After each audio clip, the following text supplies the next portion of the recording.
আসসালামু আলাইকুম, আমি রাসেল বলছি জেদ্দা থেকে।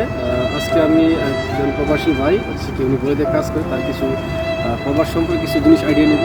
তো ভাই, আপনার এখানে কী কাজ করতে আসছেন? এখানে আইসি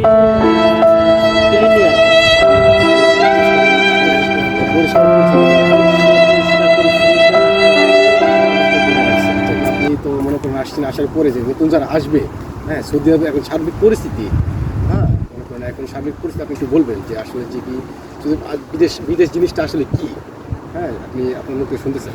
আসলে বিদেশ জিনিসটা আসলে ছেলে মেয়ে স্ত্রী সব কিছু ত্যাগ করে প্রবাসে আসা, তাদের মুখে একটু হাসি ফোটানোর জন্য। অর্থাৎ আপনারা শুনতে পাচ্ছেন, আসলে বিদেশ ব্যাপারটা হচ্ছে কি, মানে টোটাল বলতে গেলে ওনার কথা অনুযায়ী আপনার পরিবারের মায়া ত্যাগ করে আসতে হবে। এখানে আসতে গেলে, টাকা ইনকাম করতে গেলে পরিবারের মায়া ত্যাগ করে আসতে হবে, অনেক কিছু ত্যাগ করতে হবে, সুখ দুঃখ সব কিছু আপনার হচ্ছে কি ত্যাগ করেই থাকতে হবে, শুধুমাত্র একমাত্র ফ্যামিলির হচ্ছে। ঠিক ঠিক আছে, আজকে এই পর্যন্তই, আরেকদিন দেখা হবে। ঠিক আছে ভাই।